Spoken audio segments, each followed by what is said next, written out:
당내 갈등인데요. 이준석 탄원서 신군부 비유 파문이라는 주제입니다. 국민의힘 이준석 전 대표가 법원에 낸 자필 탄원서를 통해서 윤석열 대통령을 신군부에 비유하는 등 강도 높게 비판한 것으로 확인이 됐는데요. 이게 공개가 되니까 당내에서 이 전 대표를 향한 거센 반발이 이어지는 등 정말 여당 내 갈등이 갈수록 깊어지고 있는 모양새입니다. 오늘 관련된 이야기 나눠보도록 하겠습니다. 먼저 이 탄원서 내용부터 좀 살펴봐야 될 것 같아요. 어떤 내용이 담겨 있을까요? 네, 크게 두 가지 내용으로 좀 요약할 수 있을 것 같아요. 물론 A4 용지 4장이다 보니까 굉장히 많은 내용이 담겨져 있습니다. 뭐 구구절절히 그러니까 비상대책위원회를 만드는 어떤 과정, 그것이 어떻게 그러니까 법리적으로 그러니까 당원 당규상 위배되든지 뭐 이런 과정들에 대해서도 시시콜콜이 이 탄원서에 적었습니다만, 그러나 우리가 눈여겨볼 대목은 두 가지인 것 같아요. 하나는 아까 모두의 그 앵커께서 말씀하셨듯이 윤 대통령을 신군부의 절대자, 즉 독재자로 비유한 건 물론 독재자라고 아예 적시하지 않았지만, 그러나 우리가 신군부라는 건 1980년대 초 우리가 민주주의가 다시 한번 이 부활하려는 그런 태동이 있었는데, 그 태동을 전두환 대통령 그 당시 대통령이나 전두환 장군이 군부의 쿠데타를 일으키면서 꺾어버리지 않았습니까? 그리고 신군부 박정희 그런 군부가 아니라 새로운 어떤 군부가 정권을 탈취해서 헌법을 위배하는 그런 쿠데타를 일으킨 그 사건을 우리가 신군부라고 부르지 않았겠습니까? 근데 그 신군부의 윤 대통령을 비유한 겁니다. 1980년 서울의 봄 당시를 거론하면서 시위 학생들이 유혈 충돌을 우려해 서울역에서 해산하자 군인들이 비상계엄을 확대했다라고 하면서 이 사태를 주도한 절대자는 지금의 상황이 바로 잡아지지 않는다면 비상계엄 확대에 나섰던 신군부처럼 비상 상황에 대한 선포권을 더욱 적극 행사할 가능성이 있다. 당시 상황을 지금의 국민의힘의 비상 상황과 당시 계엄 상황을 연결시킨 거예요. 그래서 지금의 당의 그런 그 비상 상황을 만들어서 자기를 내쫓은 그 상황 자체가 바로 당시에 전두환 장군처럼 바로 윤 대통령이 그것을 실질적으로 주도했다라고 아예 적시를 한 상태. 두 번째, 이게 첫 번째라면 두 번째는 폭로입니다. 지금 이 과정 속에서 이러는 과정 속에서 지난 6월 절대자와 가까운 사람, 즉 윤 대통령의 측근으로부터 자신한테 대표직에서 물러나면, 즉 12월까지 물러나면 윤리위 징계 그리고 수사, 경찰 수사 절차를 정리하고 대통령 특사도 다녀올 수 있도록 해주겠다라는 회유를 했다는 겁니다. 즉 대통령 측에서 이 대목도 참 중요한데 경찰 수사를 좌지우지하고 있다. 이런 지금 배경이 있는 거예요. 즉 자신이 대표직에서 물러나면 경찰 수사도 그치게 해주겠다. 이런 식의 지금 뭐랄까요, 전횡이랄까요? 지금 이준석 대표의 입장에서는 그런 것들을 하고 있다라고 하면서 법원에 이 자신의 신청을 받아들여 달라라는 내용으로 지금 탄원서를 쓴 것으로 보입니다. 그러면 이 전 대표가 법원에 이렇게 탄원서를 내게 된 속내가 뭘까요? 글쎄요, 좀 복잡하긴 한데요. 첫 번째는 순수하게 탄원서의 어떤 목적이 있다고 한다면 그 안에는 구구절절히 자신이 피해를 입은 정말 피해자다. 그러니까 사실 우리가 이런 어떤 가처분 신청을 이야기하면서 지난번에도 지금 이 주제가 있지 않았습니까? 조심스럽게 변호사님하고 저하고 약간 공통점이, 물론 절차상의 하자가 있어 보이지만 그럼에도 불구하고 정치 행위에 대해서, 즉 정당이라는 건 시민들의 결사체잖아요. 이 결사체가 자율적으로 만든 그런 서로 간의 규약을 서로 조금이라도 침해한 바가 있다고 하더라도 거기에 사법부의 판단이 들어가면 자유롭게 그 결사를 할 수 있는 그런 자율성을 침해하는 게 아니냐. 뭐 사실 제가 만나본 변호사님 이외에 다른 법조계 분들도 상당히 많은 분들이 거기에 퍼센티지를 50% 이상 의미를 부여하고 계시더라고요. 그런데 그러다 보니까 더욱더 이 A4 용지 내장에 이 사법부가 그 개입을 해야 되는 이유. 자신이 얼만큼 지금 손해를 보고 있고 지금 이익을 침해 나가고 있는가 여기에 대해서 구구절절히 이야기함으로써 호소를 이 신청을 받아달라는 그런 호소를 한 것으로 보이고 두 번째는 그럼에도 불구하고 어찌됐든 누가 유출했든 유출 공방에 대해서는 나중에 또 말씀을 드리겠지만 누가 유출을 했든 이 내용을 보면 상당히 정치적 그런 이 워딩들 그러니까 사법부의 어떤 판단만이 아니라 이것이 보통 일반인들한테 전해졌을 때 파장까지도 고려한 그런 표현들이 많이 들어가 있거든요. 그래서 역시 자신의 어떤 정치적인 그런 그 앞으로의 방향성 윤 대통령을 하나의 신군부에 비유하면서 자신이 앞으로 그런 어떤 반대하는 운동을 벌이더라도 거기에 대한 정당성을 구구절절히 표현한 것으로 비춰봤을 땐 정치적 의도도 포함되어 있지 않나 싶습니다. 이 전 대표의 탄원서가 공개가 되자 당내에서는 거센 반발이 잇따르고 있는 상황이에요. 네, 그렇습니다. 지금 이 전 대표를 지지했던 사람들, 중진이나 혹은 청년들 층에서도 이 전 대표가 윤 대통령을 직격하는 그런 발언들을 이자 양비론으로 바뀌고 또는 이제 이 전 대표에게 자중하라라는 그런 그 조언을 계속하고 있는데 여기서 이 지금 탄원서가 또 하나의 또 고비가 될 것 같아요. 그러니까 탄원서 내용이 독재자라고 지금 되어 있잖아요. 뭐 독재자라고 표현되지 않고 절대자라고 약간 순화된 듯 하지만 우리가 신군부에 대해서는 정치적으로 굉장히 트라우마가 있어요. 왜냐하면 좀 전에도 말씀드렸지만 그때 민주화의 봄이라고 표현돼 있었어요. 언론에서. 즉 거의 20년 이상을 박정희 군사 정권에 그냥 계속 그 끝이 없는 그런 순환 속에서 살다가 드디어 이제 우리가 직접 이 투표를 해서 대통령을 뽑을 수 있구나라는 희망에 있었는데 다시 한번 신군부가 그것을 꺾어버리거든요. 그래서 박정희 시대 못지않게 사실은 더 절망하는 80년대 초였습니다. 근데 그것을 우리가 딛고 87년 체제 이후에 지금 계속 이 민주화가 아니라 민주주의가 정착됐다고 하는 건 이런 의미죠. 정기적으로 국민들이 자발적인 투표에 의해서 정권을 교체하고 있잖아요. 이거는 이제 민주주의가 완전히 정착한 나라로서 세계에 자리 잡았습니다. 그런데 여기에 신군부를 다시 등장시킨 건 즉 그 대상을 타도해야 되는 대상이 돼버려요. 이게 왜냐하면 그 대상은 위헌적인 그런 이 상징이거든요. 그리고 무엇이든 자기 마음대로 하는 독재자니까 그래서 이게 민주주의의 방식으로 이 협상을 하는 대상이 아니라 타도해야 되는 대상으로 지금의 윤 대통령을 지금 포지셔닝했다? 이건 지금 집권 여당에서 그 누가 됐든지 간에 아무리 이준석 대표를 지금 옹호하는 사람이라도 어떻게 우리가 지금 만든 대통령을 타도해야 될 대상으로 표현할 수가 있느냐라는 반발이 나올 수밖에 없죠. 이렇게 여당 내부에서 이제 비판의 목소리가 나오자 이 전 대표 같은 경우에는 가처분 결과에 부담이 많이 가냐라면서 좀 불쾌한 감정을 드러내기도 했습니다. 네, 이준석 대표는 곧바로 이제 반격에 나섰습니다. 이 반격은 내용에 대한 반격이 아니라 이것이 공개된 것에 대한 반격이에요.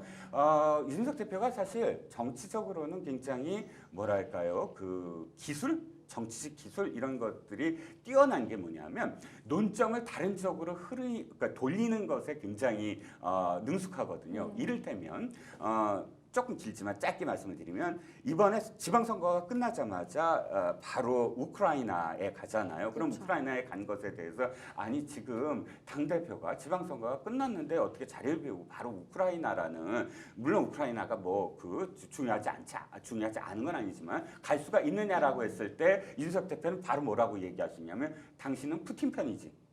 당신은 러시아 편이지. 이렇게 반격을 할 수가 있거든요. 그럼 명분을 갖고 명분을 다른 쪽으로 지금 흔드는 거죠. 역시 지금도 내용에 대한 이야기가 아니라 나는 유출하지 않았다. 그렇다면 이것은 열람용. 그러니까 이 탄원서를 냈을 때 재판부는 이 탄원서에 대해서 상대 변호사가 열람할 수 있도록 공개를 하지 않습니까? 네. 그 공개된 열람용을 지금 바로 언론에 유출한 것이다. 그러니까 이 지금 윤석열 대통령 측에서 지금 유출해놓고 그 유출한 것을 도리어 자신이 유출해놓고 자신들이 격앙해서 반응을 보이고 있는 거 아니냐. 그래서 셀프 격앙이 아니냐. 그러면서 몇 가지 계속 증거를 댑니다. 이 그 파일을 보면 어떤 파일이든 디지털 파일은 사진이든 텍스트든 들어가 보면 이 원본이 무엇인지를 알 수 있는 근거가 있다. 그런데 보니까 열람용이라는 부분이 증거가 될 수 있고 이게 맥 OS에서 지금 다운받은 건데 하면서 자신이 또 프로그래머잖아요. 그래서 굉장히 그런 부분에서 해박한 지식을 동원을 해서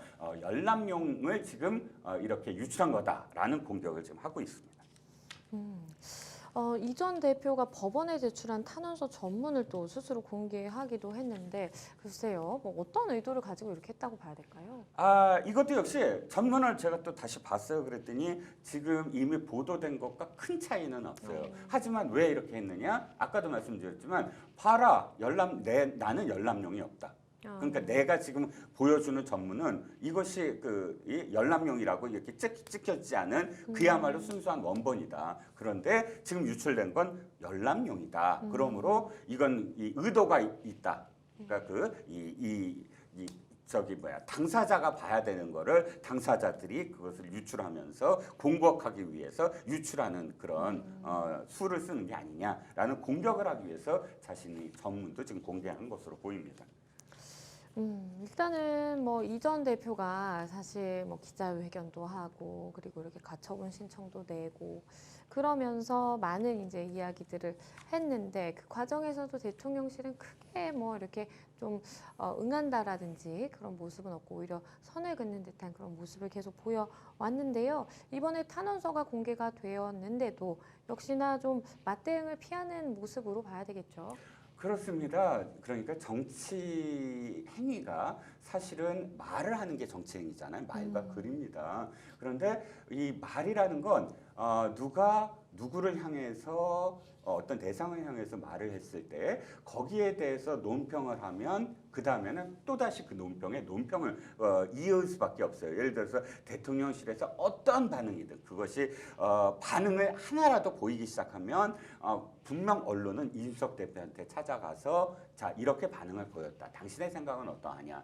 내지는 이준석 대표가 바로 SNS에 또 그 반응을 올린다든지 하면서 그 반응을 계속 유도하게 되는 네. 그런 결과를 낳습니다. 그게 우리가 보통 공방을 벌인다 이렇게 표현을 하죠. 공방을 벌이게 만드는 건 어차피 지금 언론들은 지금 이 상황을 왜냐하면 이준석 대표는 끊임없이 윤 대통령을 상정을 해서 윤 대통령의 그런 어떤 반응을 기다리고 있는 상황이거든요. 네. 왜냐하면 이 상황을 점점 윤 대통령과 이준석 대표의 대자적인 관계로 만들면 이준석 대표는 자신의 어떤 세력화 또는 자신의 정치적인 입지 뭐 이런 것들에 대해서 언론의 언론의 마이크가 계속 자신한테 돌아올 수 있다라는 그런 지금 정치적인 포지셔닝을 하고 있는 것 같아요. 그러니까 당연히 대통령실에서 여기에 응답을 하는 어떤 상황이 되면 가뜩이나 지금 야당과의 어떤 협치 이것도 지금 하나씩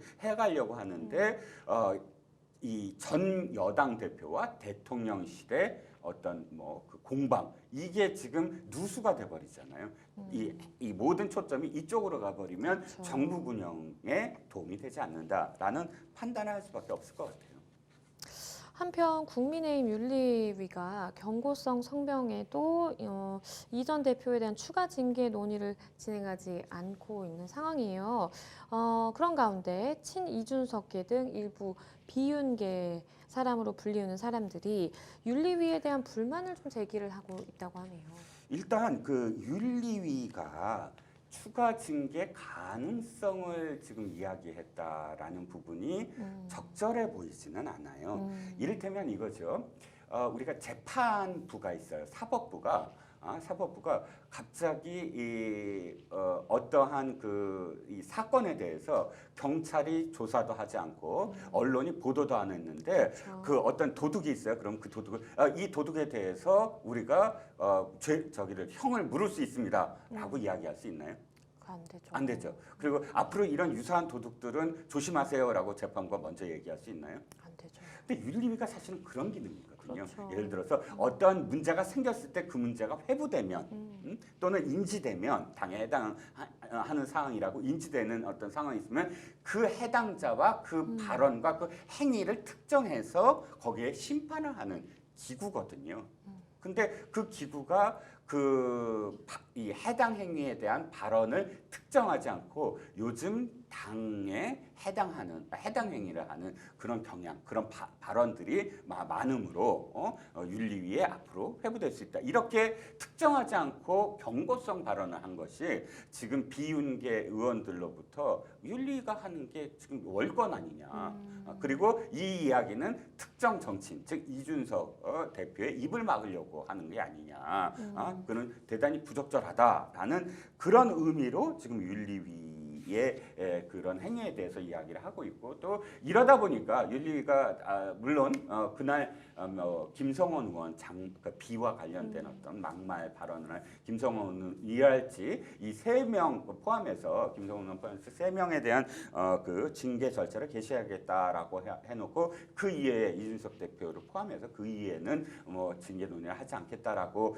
선을 그었습니다만 지난 아까 말씀드린 경고서 발언에 이어서 지금 이 비윤계 그러니까 친윤계 의원들은 거 봐라 지금 윤리위가 정치적인 행위를 하고 있다. 정무적인 행위를 하고 있다. 윤리위는 정무적이거나 정치적인 어떤 판단을 해서는 안 된다. 순수하게 당원 당규에 기반을 한 윤리적 도덕적 판단을 해야 된다라는 입장에서 지금 비판을 하고 있는 것 같아요.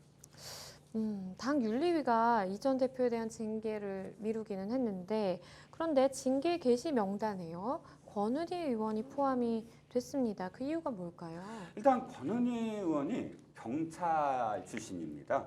경찰 수서경찰서에 있었고 경찰 출신이고 그러다 보니까 검경수사권 조정이랄지 검수완박이랄지 이런 부분과 관련해서 지금 국민의힘과 다른 입장을 보였어요. 물론 그때는 또 국민의당 이게 한참 제가 말씀드린 두 그 법안이 진행될 때는 국민의당 소속이었기 때문에 더군다나 그런 발언이 훨씬 더 자유로웠어요. 그런데 이번에 경찰국 신설과 관련해서는 권은희 의원이 굉장히 스스로 나서서 절대적으로는 반대를 펼쳤습니다. 주장을 했죠. 근데 아시다시피 지금 집권 여당이고 국민의힘은 또 경찰국은 신설은 윤석열 대통령의 의지거든요. 네.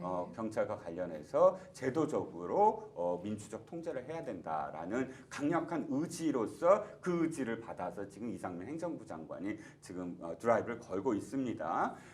이런 상황에서 집권 여당에서 반대 목소리가 나온다. 근데 정당이 반대 목소리가 나오는 건 그 이상한 일은 아니지만 그 반대 어떤 정도라든지 또는 반대 행위의 어떤 그 상황이라든지 이런 것들이 이 당원으로서 도가 지나치다라는 그런 판단으로 지금 윤리위는 징계 절차에 들어간 것 같고요.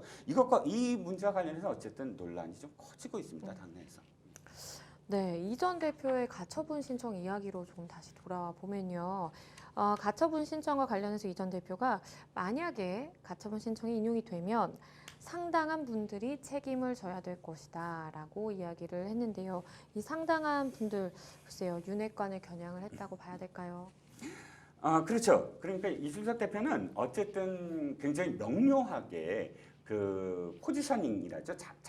자리매김, 피하 구분을 하는 거죠. 나를 이렇게 만든 사람들이 책임을 져야 된다. 당연히 왜냐하면 나의 어떤 이 피해를 입힌 사람들이잖아요. 이건 나라는 건 개인일 수도 있지만 그러나 당 대표의 권한이라는 것까지 포함을 한다면 정당 민주주의를 지금 훼손한 그런 가해자들이라고 확대 해석을 한다면 그렇게 만든 사람들은 특정 이익이 있을 테고 그 특정 이익이란 건 자신들의 정치를 행위를 위해서 호가호위하는 대통령을 등하고 호가호위하는 윤핵관들이다라고 아예 적시를 하고 지금 싸움을 걸고 있는 것이기 때문에 당연히 지금 나를 지금 그 쫓아내는 것에 대해서 그것은 부당함으로 가처분 신청을 받아들인다, 인용한다라고 법원이 나온다면 바로 거기에 대한 책임, 즉 이 비상 상황으로 만든 그 권성동 원내대표를 포함해서 그것을 받아들이고 지금 드라이브를 걸고 있는 주호영 비대위원장을 포함해서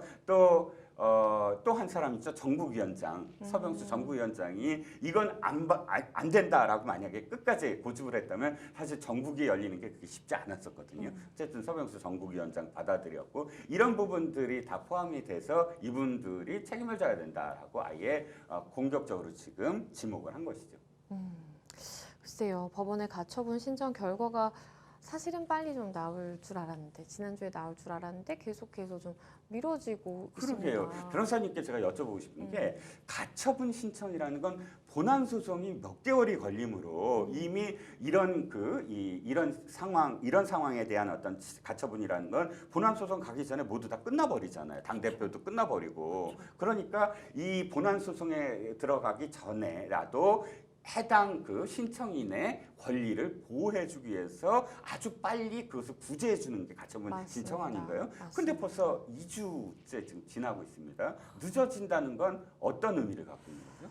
이게 사실은 이 사안에 대입해서 얘기를 하자면 조금 어려운데 그냥 일반적으로 봤을 때 네. 가처분 신청이 들어갔는데 빨리 나올 줄 알았는데 이게 늦어진다. 그러면 사실은 재판부가 고민을 하고 있다는 입장이거든요. 네. 왜냐하면 딱 봤을 때 아닌 거는 그냥 바로바로 기각입니다. 바로바로 기각인데 조금 숙고를 한다? 봐야 될 게 있다? 라고 하면 사실은 뭔가 살펴볼 게 있나 보다. 여기서 쟁점이 지금 뭐 논할 게 있나 보다라는 생각을 일반적으로 변호사들은 사실 합니다. 그래서 만약에 가처분 신청을 했는데 이게 늦어져가지고 막 의뢰인들이 전화 와가지고 왜 이거 빨리 안 나오느냐 어떡하냐 막 이렇게 하면 고민을 하고 있다는 의미이기 때문에 우리가 그걸 좀 좋게 볼 수 있다라고 사실 일반적으로는 이야기를 하거든요. 근데 그렇다면 여기에 대입해서 봤을 때 과연 법원에서 이준석 전 대표의 가처분 신청에 대해서 숙고를 하고 이것을 정말 인용을 하기 위해서 조금 숙고하고 있다라고 봐야 될까 싶은 좀 마음도 일부 들기는 하지만 그 전에 말씀드린 것처럼 사실 이게 정당행위에 대해서는 법원이 굉장히 좀 보수적으로 보거든요. 엄격하게 봄에도 불구하고 이렇게 고민을 한다는 것은 재판부도 굉장히 좀 힘들겠다라는 좀 생각을 그렇죠. 개인적으로 좀 예, 예. 해봅니다. 수정하는 것도 참 고민이 됩니다. 맞습니다. 고민이 됩니다. 네. 또 다른 이야기를 조금 해보면요. 네. 존폐 논란에 휩싸였던 국민의힘 혁신위원회가요. 네. 일단은 좀 동력을 되찾으면서 혁신위가 내놓을 1호 혁신안에 좀 관심이 쏠리고 있습니다. 네, 1호 혁신안이 그러니까 그 제일 먼저 이제 그 내놓는 안이겠죠. 그 안에 따라서 혁신위가 혁신하네라고 판단하거나 아니면 혁신위가 뭐 한다더니 고작 이거야? 이렇게 두 가지로 갈릴 수가 있잖아요. 그러니까 혁신위가 이제 아주 그 뜨거운 감자인 공천 관련된 안을 아직은 못 건드릴 거예요. 그거부터 건드렸다가 벌써 쑥대밭이 됐다니까. 그러면 그걸 하기 위해서 명분을 지금 쌓아 나가야 되거든요. 우리가 무언가를 하고 있다라고, 혁신을 하고 있다라고. 그러니까 1호 혁신안이 굉장히 중요하죠. 혁신위가 앞으로 계속 힘을 받을 것인가 안 받을 것인가. 지금은 사실은 조금 모호한 상태예요. 그러니까 혁신위가 어차피 이준석 대표가 만들었으므로 이준석 대표 뜻대로 되는 게 아니냐라는 의심 속에서 주영 비대위원장이 혁신이 그대로 둡시다. 일을 하게 놔둡시다. 이런 상태거든요. 그래서 1호 혁신안 무엇이 될 것인가. 윤리위와 관련돼서 독립성 좀 확보하겠다 이런 얘기가 좀 나오고 있어요. 지금 윤리위와 관련돼서 이야기가 많지 않습니까? 이 이준석 대표의 그런 징계를 찬성하는 쪽이나 반대하는 쪽이나 이번에 윤리위가 한 어떤 그런 그 여러 가지 과정들에 대한 불만은 똑같은 것 같아요. 그러니까 불만의 내용은 다르지만 그렇기 때문에 윤리위를 뭐 이렇게 한번 개혁을 해보겠다라는 것에 대해서 아마도 뭐 그 양쪽이 다 수긍할 수 있는 객관적인 중립적인 그런 부분이 그 안이 나온다면 저는 뭐 윤리위가 1호 혁신안이 되는 것에 대해서 나쁘지 않다고 생각을 합니다. 그리고 또 민주당 쪽도 좀 생각을 해봐야 돼요. 민주당은 윤리심판원이라는 이름으로 진짜 독립기구거든요. 완벽하게 네. 독립을 시켜줘서 정무적 판단을 하지 않게 만들어주는 어떤 기구이기 때문에 많이 좀 고민을 해보고 윤리위도 좀 더 많은 사람들이 수긍할 수 있는 윤리 결정에 수긍할 수 있는 그런 권한을 줄 수 있도록 개편하는 것도 저는 굉장히 중요한 일이라고 생각을 해요. 한편 이 김종인 전 국민의힘 비상대책위원장이 윤석열 대통령 취임 100일 평가와 관련해서 국민에게 희망을 주지 못하고 오히려 절망감을 줬다라면서 뭔가 작심하고 좀 비판을 하는 듯한 모습이 보였습니다. 네, 김정인 위원장 이제 윤 대통령의 취임 100일에 맞아서 아마도 언론에 인터뷰를 했던 것 같아요. 그래서 취임 100일을 어떻게 돌아보느냐, 성적표가 어떻게 되느냐, 거기에 대한 대답으로 희망을 주지 못하고 절망감을 줬기 때문에 안타깝게 생각한다라는 그런 그 총평을 했고요. 한마디로 더 말씀드리면 윤 대통령이 될 수 있었던 건 추미애 법무장관과의 충돌에서 대통령을 지지하게 만든 당시 검찰총장을 지지하는 국민 여론의 형성으로 된 것인데 여론에 민감하게 반응을 해야지 국민 여론을 지지율이 떨어진다고 물어봤을 때 무관하다, 그건 상관없다, 내 길을 가겠다라는 뉘앙스로 답한 거에서부터 지지율이 추락하지 않았느냐라는 그런 조언과 좀 따끔한 그런 뭐랄까요, 질책 같은 그런 내용이었어요. 물론 이제 우리가 언론에서는 다 절망을 줬다라고 제목을 달았긴 했지만 구체적인 내용이라 들어갔을 때는 김종인 위원장 그 옛날 비대위원장도 했고 또 윤석열 대통령에 대해서 이제 조언하는 입장에서 그러게요. 이렇게 했으면 좋겠다라는 그런 어떤 발언들로 이해가 됩니다. 그럼 마지막으로 이렇게 정말 갈등이 깊어지고 있는 이 국민의힘 뭔가 돌파구가 있을까요? 일단 돌파구라는 건 리스크부터 제거가 돼야 돼요. 그러니까 외적 요인들이 제거가 돼야 당 내에서 그러니까 내적인 어떤 동력으로 움직이겠죠. 그럼 외적인 어떤 환경들 첫 번째는 가처분 신청. 그게 뭐라도 이게 결론이 그렇죠. 나. 가처분 신청이 기각이 되면 기각이 되는 대로 어쨌든 수습에 내부적으로 수습을 해야 되고 인용이 되면 그야말로 쑥대밭이 될 겁니다. 왜냐하면 지금 비대위원들 전부 다 해산이 돼 해산해야죠. 비대위가 해산되는 상황이에요. 법원에 의해서 뭐 초유의 사태입니다. 그러면 절차를 다시 밟아 나갈 거예요. 아마도 처음부터 뭐 상임정국위부터 다시 시작을 할 거예요. 그런데 이미 그렇게 되면 비대위의 어떤 뭐랄까요, 위상 권위 이게 한번 떨어진 상태이기 그렇겠죠. 때문에 당은 또 진짜 쑥대밭이 될 겁니다. 이 고비를 넘기게 되면 두 번째 고비는 어쨌든 이준석 대표의 아마도 사법 리스크일 거예요. 그게 경찰이 저는 빨리 어쨌든 이것을 수사 결과를 발표를 해야 된다. 뭐 혐의 없으면 혐의 없음, 아니면 기소면 아까 기소면 기소, 뭐 아니면 소환이면 소환도 지금 안 했죠? 경찰이 그 당사자 이준석 대표를 직접적으로 소환도 안 했죠. 이렇게 지금 그러니까 지금 경찰도 지금 그 수뇌부를 바꾼 것 같아요. 그런데 속도를 내서 이것도 사실은 정당의 대표를 지금 수사하고 있는 것인데 너무 오래 끌다 보면 이 정치 행위, 정당의 정당한 정치 행위에 심대한 영향을 끼치게 되잖아요. 그러니까 어찌됐든 이 사건도 빨리 마무리가 되어야만 어떻게 되든 인용이 되든 기각이 되든 아니면 기소가 되든 무혐의 처리가 되든 이런 모든 외적 환경부터 정상적으로 변수가 없어질 때 상수가 될 때 그다음부터 이제 내부를 들여다봐야 될 것 같아요. 네, 첫 번째 법률 이슈 토크 이준석 전 대표 탄원서 관련된 이야기 짚어봤습니다.